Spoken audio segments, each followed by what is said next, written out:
Para a escolinha. Isso, graças a Deus. Pode ir levar as crianças, tá? Leva lá para a escolinha. Graças a Deus. Pega a sua Bíblia, meus irmãos, vamos meditar juntos na palavra de Deus? Já abra aí a sua Bíblia no livro de Mateus.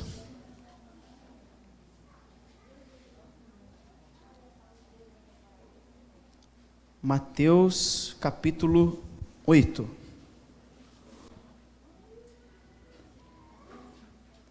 Glória a Deus.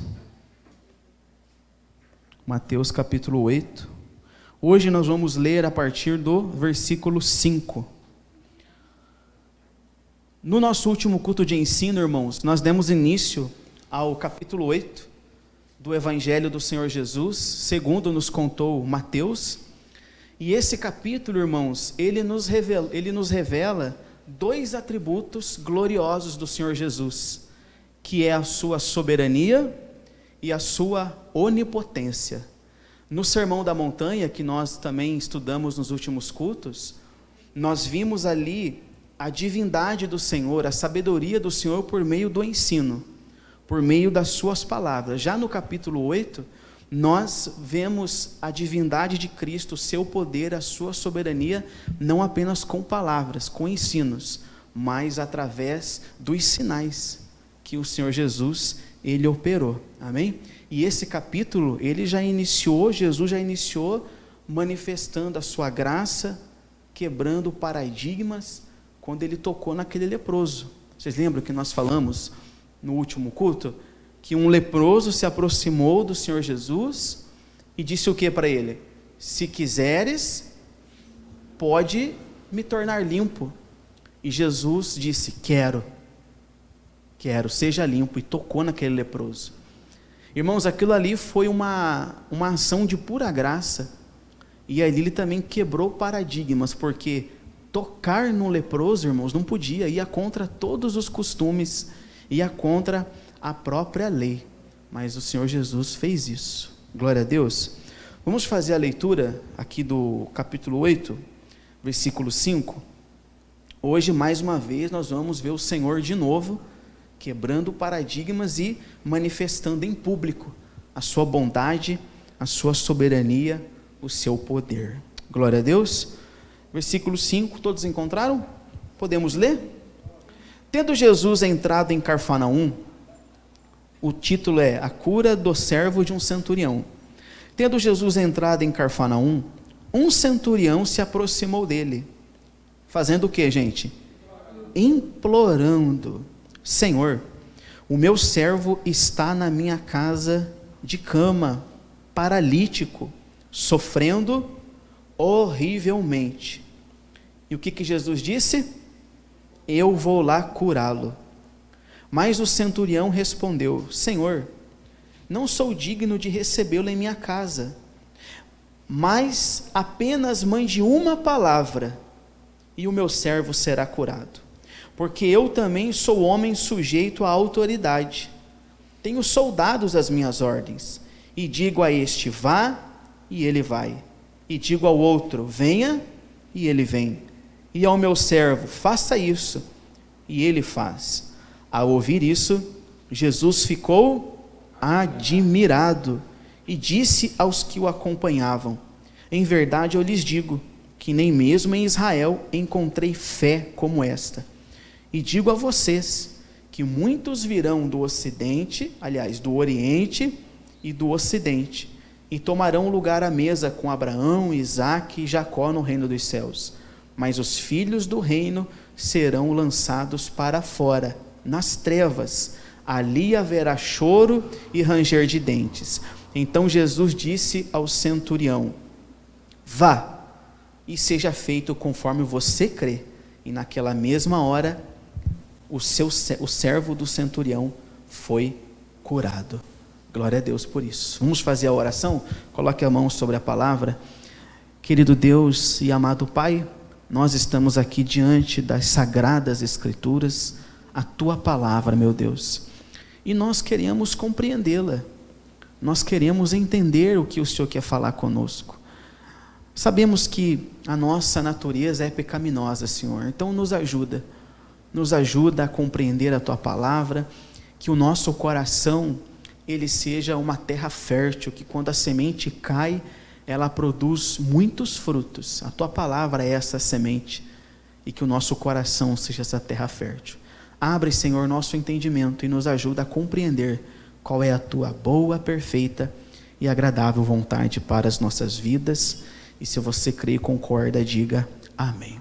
Amém? Então, no versículo 5, tendo Jesus entrado em Cafarnaum, um centurião se aproximou dele implorando. Olhe para mim um instantinho, irmãos. Esse episódio aqui, ele já começa de uma forma incomum e nos trazendo uma grande lição. Por que começa de uma forma incomum? Porque um centurião, ele inicia dizendo que um centurião implorou algo para um judeu. Por isso que ele começa de uma forma incomum, irmãos. Para você entender por que isso é incomum, você tem que entender o que é um centurião. Eu vou ler para vocês. Na época de Jesus, o centurião, ele era um oficial do exército romano, responsável por comandar uma centúria, ou seja, uma unidade militar composta por 100 soldados. Os centuriões, eles eram figuras importantes no exército romano.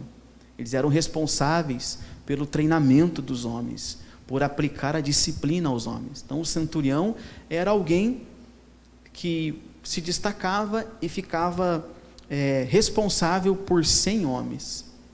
Então, já não era comum romanos pedir favores para judeus, porque os romanos, eles obrigavam os judeus a fazer. Lembra que nós ensinamos uma vez para vocês que os romanos podiam obrigar os judeus a carregar algo por 1 quilômetro? E não era por favor. Pega essas coisas aqui e leva 1 quilômetro. Então não era comum você ver romano pedindo favor para um judeu, ainda mais um centurião, alguém que tinha essa posição, chegar e implorar algo para um judeu, que foi o que ele fez. Vamos ler de novo 5? Tendo Jesus entrado em Cafarnaum, um centurião aproximou-se implorando. Olha só, irmãos, que coisa, né? Por isso que começa de uma forma incomum. Pastor, e qual é a lição? Nós vamos ver nos próximos versículos. Olha o motivo que esse homem chegou implorando. Você sabe, meus irmãos, que quando alguém implora algo, é porque ela está desesperada. Não é verdade? Essa ação de você implorar algo para alguém, chegar ao ponto de implorar, é porque a pessoa já está desesperada. E esse centurião, que era um dos cargos mais altos do exército, implorou algo para Jesus. Olha só o que ele implorou no versículo 6. Senhor, o meu servo está na minha casa, de cama, paralítico, sofrendo horrivelmente. Irmãos, veja que coisa gloriosa. Olhe para mim um instantinho. Esse centurião, ele quebrou todos os protocolos da época. Ele quebrou. Não existia isso, de romano ficar implorando coisas para os judeus. Ele quebrou, ele foi contra todos os protocolos que existia na época deles. E o mais interessante é que ele fez tudo isso, não era para ele. Era para quem? Para o servo dele. A palavra de Deus não é clara sobre quem era esse servo. Se era um soldado do seu exército, ou se era um empregado da sua casa. Mas ele implorou pelo seu servo. Nós podemos ver aqui o coração generoso desse centurião.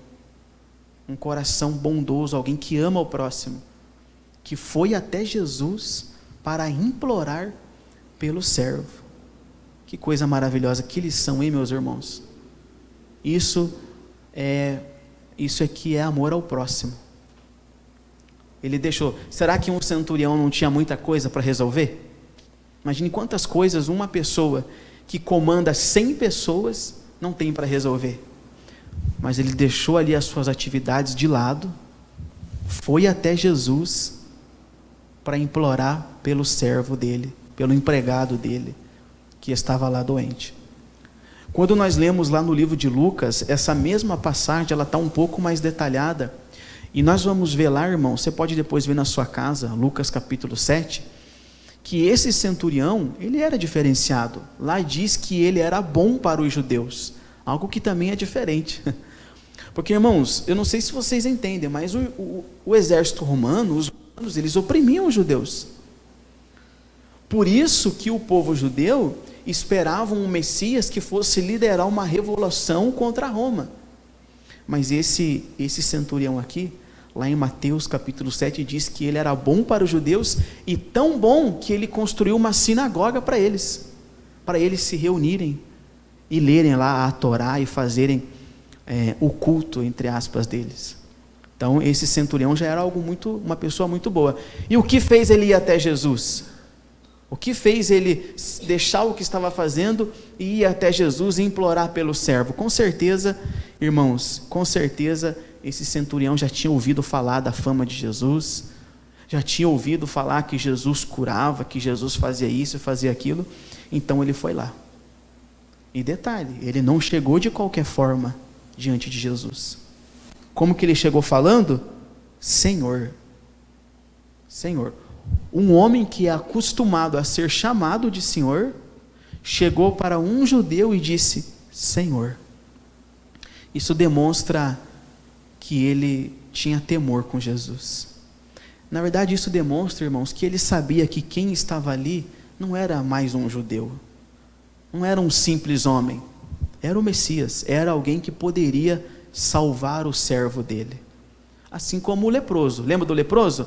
O leproso chegou, se tu quiseres, tu podes me purificar. Olha a semelhança, como ambos chegaram diante do Senhor Jesus. Isso aponta para nós, irmãos. É assim que nós temos que nos achegar diante do Senhor, cheios dessa humildade. Amém? Vamos falar mais sobre o centurião, sobre a fé dele, mas vamos ver a resposta de Jesus. Vamos ler desde os 5 de novo? Tendo Jesus entrado em Cafarnaum, um centurião se aproximou dele implorando, Senhor, meu servo está na minha casa de cama, paralítico, sofrendo horrivelmente. Jesus lhe disse, eu vou lá curá-lo. Olhe para mim, por favor. Eu vou lá curá-lo. Aqui, nessa fala de Jesus, nessa disposição de Jesus, nós vemos claramente, irmãos, a graça, a bondade, a misericórdia que o Senhor Jesus tem com as pessoas, irmãos. No instante que ele viu alguém, que chegou alguém diante dele implorando por socorro, imediatamente Jesus disse o quê? Eu vou lá curá-lo. Eu vou lá curá-lo. E o Senhor Jesus, ele não agiu com indiferença porque era um soldado romano. Como nós falamos, os romanos oprimiam os judeus. Ele não disse assim, não, esse é um soldado romano, eu não quero nem saber. Esse aí está merecendo o que está acontecendo com ele. Não, ele não agiu com indiferença porque era um soldado romano. E Jesus também não agiu com parcialidade porque era alguém que futuramente poderia prestar um favor para ele. Está dando para entender? Porque aquele homem tinha poder, tinha autoridade. Ele podia fazer algo pelo ministério, ele podia fazer algo por Jesus, mas Jesus não agiu por isso não. Não agiu com indiferença, por ser, entre aspas, um inimigo, e não agiu com parcialidade por ser alguém que poderia prestar um certo favor. Isso existe hoje no meio evangélico ou não?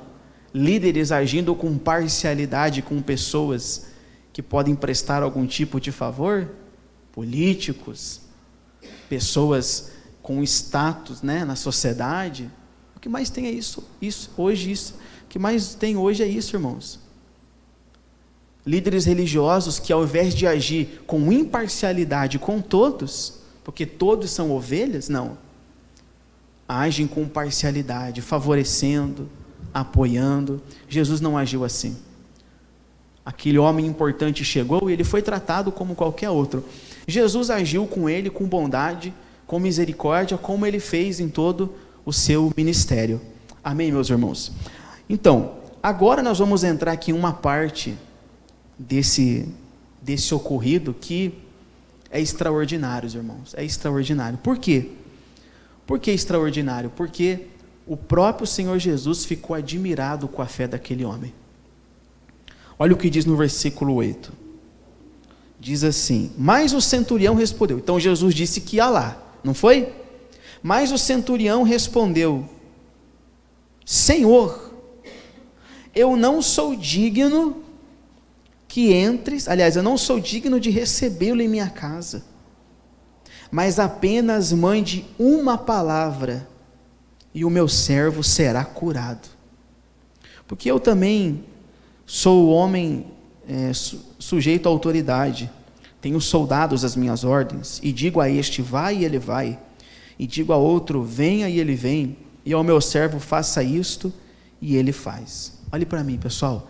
Então, quando Jesus disse, eu vou lá curar o teu servo, imediatamente, o centurião disse, Senhor, não, eu não sou digno que o Senhor entre na minha casa, eu não sou digno, mande uma palavra, o Senhor não precisa ir lá, o Senhor não precisa estar lá, mande uma palavra, e o meu servo será curado. Meus irmãos, aquele centurião gentil, que não tinha nada a ver com o povo de Deus, nessa fala dele, ele externou duas características que eu e você, que toda pessoa que verdadeiramente conheceu o Evangelho de Cristo, ela deve ter: humildade e fé na palavra de Jesus. Essas são duas características, irmãos, que uma pessoa que realmente conhece a Deus, ela deve ter. Humildade. Quando ele disse assim, não sou digno que entre na minha casa, quando ele declarou isso, ele estava ali reconhecendo que ele não merecia. Olhe para mim, psiu. Ele estava reconhecendo que ele não era digno, que ele não era digno que Jesus entrasse na casa dele. Você vê que esse centurião, irmãos, ele não se valeu da alta posição dele, não, ele não se valeu disso. Ele não tentou persuadir o Senhor Jesus a fazer o que ele precisava usando das suas boas obras. Você lembra que nós falamos que ele tinha construído sinagoga? Lá em Lucas diz que ele construiu sinagoga para os judeus, que ele era bom para os judeus. Ele não podia ter usado isso? Chegado para Jesus e falado assim, Senhor, olha, eu construí uma sinagoga para os judeus, hein? Olha, eu sou bom para os judeus, eu estou com um servo lá, então, como eu fiz isso, como eu construí uma sinagoga, como eu fui bom, então o Senhor podia, me abençoar.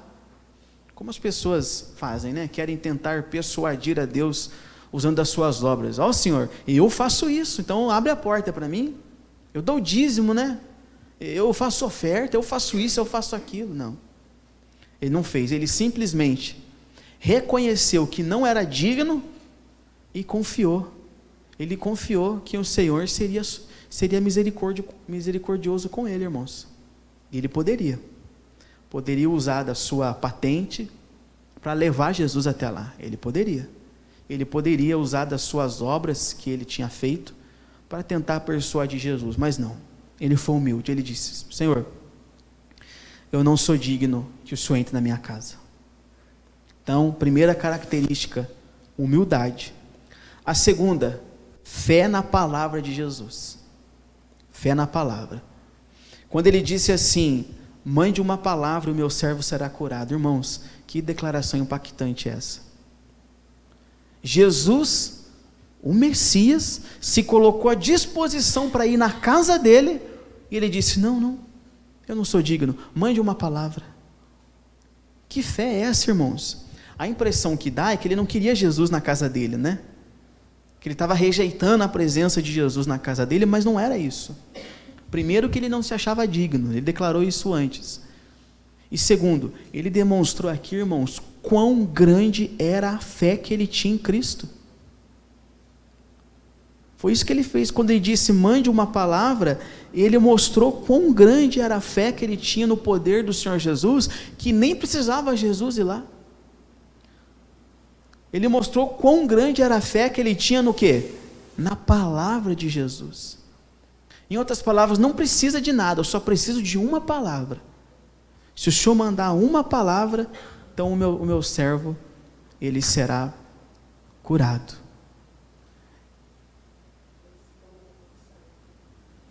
Se colocou como servo. Como servo, irmãos. Como todos nós temos que nos colocar.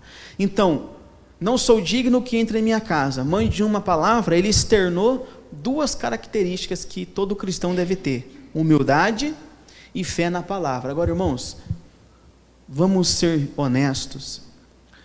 Como esses dois atributos têm sido cada vez mais escassos no meio evangélico, no meio cristão. É ou não é verdade? Humildade e fé na palavra. Isso é uma coisa que está desaparecendo, está desaparecendo do meio cristão. Quando trata-se de humildade, quando fala de humildade, existe aí uma falsa doutrina que tem persuadido as pessoas a pensarem que elas são merecedoras. Não é verdade? A fazer elas pensar que elas são dignas, são merecedoras das bênçãos, são dignas, merecem. Não, você é filho de Deus, você merece. E essa falsa doutrina leva as pessoas até cobrar Deus. Se não acontecer do jeito que ela quer, cobra Deus. Então, tratando-se de humildade, existe essa falsa doutrina, esse falso evangelho que tem persuadido as pessoas a acharem que são dignas. E tratando-se de fé na palavra, irmãos, é assustador quantas pessoas que dizem ser cristãs, mas não creem que Cristo é suficiente.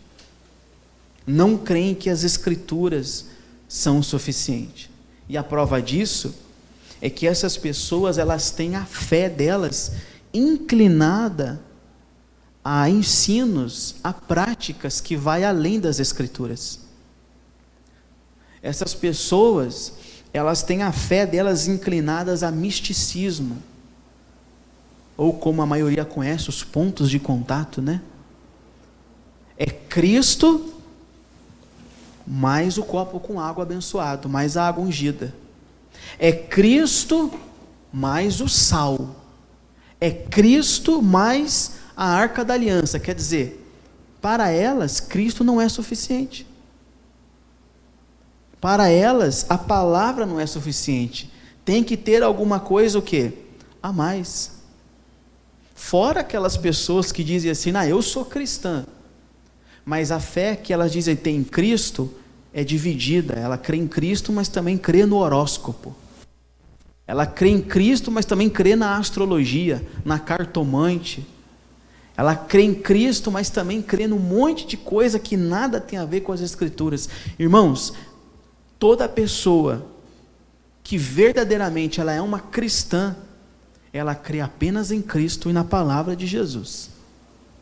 Ela não crê em nada que vá além das Escrituras, nada. Não importa. Não importa quantos estudiosos estudaram aquilo, quantas pessoas, não. O cristão crê só em Cristo e só na palavra de Jesus, como aquele centurião. Sobre a fé. O que a palavra de Deus fala sobre a fé? Lá em Hebreus 11:6, que sem fé é impossível agradar a Deus. Não é o que está escrito? Mas que fé é essa que agrada a Deus? Que fé é essa que sem ela é impossível agradar a Deus? A fé que o centurião teve. Fé na palavra de Jesus. Essa é a fé que agrada a Deus. E a prova que essa é a fé que agrada a Deus é como Jesus reagiu à fé desse homem. Olha só o que diz no versículo 10. Ao ouvir isso, Jesus ficou admirado e disse aos que o acompanhavam: em verdade eu lhes digo, que nem mesmo em Israel encontrei fé como essa. Que coisa, hein, irmãos? Essa aqui é a fé que agradou Jesus. Fé no quê? Na palavra. Só na palavra. Nós vemos claramente que a fé daquele homem agradou o Senhor Jesus. A postura dele, a maneira que ele chegou, a forma que ele falou, ele mostrou que ele cria na palavra de Jesus, na soberania do Senhor Jesus. E Jesus ficou admirado com aquela fé, a ponto de dizer o seguinte: nem eu vi fé como essa. Então Jesus ficou admirado. Já pensou, irmãos? O Messias ficar admirado com a sua fé? Agora, essa não é a primeira vez que Jesus se admirou com algo.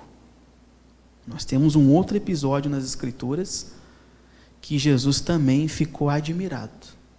Só que dessa vez não foi com a fé. Vamos ler? Marcos capítulo 6. Abra aí, por gentileza.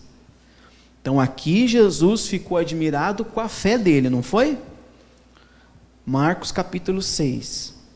É um pouquinho mais para frente da onde vocês já estão. Está muito alto o microfone? Não? Marcos capítulo 6. Podemos ler? Todos encontraram? Sim. Tendo saído dali, Jesus foi para onde, gente? Sua terra. Então a cidade dele, Nazaré, sua cidade natal. Foi para sua terra. E os seus discípulos o acompanharam. Chegando o sábado, começou a ensinar na sinagoga. E muitos, ouvindo, se maravilhavam. Como que eles ficavam? Maravilhavam. De onde vem tudo isso? Que sabedoria é essa que foi dada? E como se fazem tais maravilhas por suas mãos? Não é este o carpinteiro, filho de Maria, irmão de Tiago, de José, Judas e Simão? As suas irmãs não vivem aqui entre nós? E escandalizavam-se por causa dele. Jesus, porém, lhes disse: nenhum profeta é desprezado, a não ser na sua terra, entre os seus parentes e na sua casa. Olha o versículo 5. Não pôde fazer ali nenhum... ele não fez nenhum milagre ali. Olha para mim um instantinho. Você vê que as pessoas, mesmo ficando maravilhadas, não aconteceu nenhum milagre. Não pôde fazer ali nenhum milagre, a não ser curar uns poucos doentes, impondo-lhe as mãos. Versículo 6. Leia aí, gente, para mim, por favor. Você está vendo? E admirava-se da incredulidade deles. Então quer dizer, foi de 8 a 80, né? O centurião admirou Jesus com a sua fé. E aqui, essas pessoas admiraram Jesus com o quê? Com a incredulidade. Que coisa, hein, irmãos? Nós temos aqui dois exemplos de pessoas. Aquelas que admiram Jesus com a fé genuína, aquelas que admiraram Jesus com a sua fé genuína, ou aquele que admirou, porque só fala do centurião, admirou Jesus com a sua fé genuína, e do outro lado nós temos aqui um povo que deixou Jesus admirado, mas não foi com a fé, foi com a incredulidade. Quem nós somos nesse grupo? Quem nós somos? Se nós estivéssemos aqui nesse contexto, nós estaríamos fazendo parte das pessoas que Jesus ficou admirado com a incredulidade? Ou faríamos parte aqui do centurião que admirou Jesus com a fé? Que coisa, hein? A nossa fé, irmãos, ela está apenas em Cristo? A nossa fé está apenas na sua palavra, ou a nossa fé está dividida com mais alguma coisa? A nossa fé deve estar em Cristo. Amém? A nossa fé não pode estar em nada que vá além das Escrituras. A minha e a sua fé deve estar apenas nas Escrituras, irmãos. Para nós as Escrituras é suficiente. Não é Cristo mais alguma coisa, irmãos. Não é Cristo mais Arca da Aliança, não é Cristo mais horóscopo, não é Cristo mais os objetos ungidos, é Cristo e acabou, é só Cristo. Paulo disse que nós não podemos pregar nada que vá além das Escrituras. Então a nossa fé deve estar apenas nas Escrituras. Amém? Muitas pessoas, elas orgulham-se da sua fé. E eu estou incluso, porque eu já vivi assim. Talvez alguns que estão aqui vão se identificar. Muitas pessoas orgulham-se da sua fé. Eu já disse isso, eu já vi líderes religiosos e os seus seguidores dizendo assim: ninguém crê como nós cremos. Ninguém tem a fé que nós temos. A nossa fé é a fé sacrificial. Nem existe esse termo nas Escrituras, fé sacrificial. Irmãos, não existe vários tipos de fé. Renata, você não tem a tua fé e eu tenho a minha fé. O seu Eduardo, o senhor não tem a sua fé e eu tenho a minha fé. Existe uma só fé, um só Cristo, um só Deus. Não existe vários tipos de fé. Então tem gente que ela gloria-se, né? Não, ninguém crê como a gente crê. A nossa fé é a fé que traz resultado, é a fé sacrificial. Aí quando você vai observar realmente os frutos, você vê que a fé dessas pessoas, ela está apoiada em coisas que vão além das Escrituras. Não é essa a fé que agrada a Deus. Não é essa a fé que deixa Jesus admirado. A fé que deixou Jesus admirado foi a fé do centurião. Manda uma palavra. A fé que admira Jesus, a fé que agrada a Deus, como está lá em Hebreus, é a fé na palavra. É a fé no que está escrito. Glória a Deus, meus irmãos. Então Jesus admirou-se e disse: em verdade vos digo que nem mesmo em Israel encontrei fé como essa. Versículo 11: digo a vocês que muitos virão do Ocidente e do Oriente. Aliás, muitos virão do Oriente e do Ocidente e tomarão lugar à mesa com Abraão, Isaque e Jacó no reino dos céus. Mas os filhos do reino serão lançados para fora nas trevas. Ali haverá choro e ranger de dentes. Deixa eu explicar isso aqui para você. A postura daquele centurião, irmãos, mostra que ele reconhecia que Jesus era o Messias, diferente dos religiosos, né? Diferente de muitos judeus religiosos da época que rejeitaram que Jesus era Messias, rejeitaram o seu ministério terreno. Nessa fala aqui de Jesus, no capítulo 11 e no capítulo 12, ele está confrontando os seus compatriotas, os judeus, aqueles que rejeitaram ele como Messias. Ele está confrontando. Quando ele diz assim, muitos virão do Ocidente, do Oriente, esses muitos que virão, está referindo-se aos gentios de todo o mundo, que creram que Jesus é o Messias, que creram no Evangelho e irão se assentar à mesa com Abraão, com Isaque, com Jacó. Os filhos do reino que ele está dizendo são os religiosos de sua época, os judeus que o rejeitaram como Messias. Esses serão lançados para fora nas trevas, porque não creram nele como Messias. Amém, irmãos? Então, essa fala, esse versículo 11 e 12, é Jesus confrontando os fariseus, os judeus que o rejeitaram como Messias. Olha, vocês vão ser lançados para as trevas. Contrapartida, tem muitos que virão do Oriente e do Ocidente, a saber, os gentios. Esses sim, esses porque creram em mim, vão se assentar à mesa com Abraão, Isaque e Jacó. Glória a Deus, nós fazemos parte desses. Amém, irmãos? Pela graça de Deus, nós fazemos parte desse grupo, incluso aqui desses que veio do Oriente e do Ocidente, porque cremos no Evangelho, cremos em Cristo. A nós, pela graça e misericórdia de Deus, nos foi revelada a fé salvífica. Amém? No versículo 13, Jesus finaliza, né? Então Jesus disse ao centurião: vá, e seja feito conforme você crê. E naquela mesma hora, o servo ficou curado. Glória a Deus. Jesus finaliza honrando a fé daquele homem. É isso que acontece, atendendo o pedido desesperado que nem era por ele, era pelo seu servo. Jesus aqui demonstra mais uma vez a sua natureza divina, a sua onipotência, que se manifestou através de um milagre que ele nem esteve presente fisicamente, mas só com a sua palavra ele salvou o servo do centurião.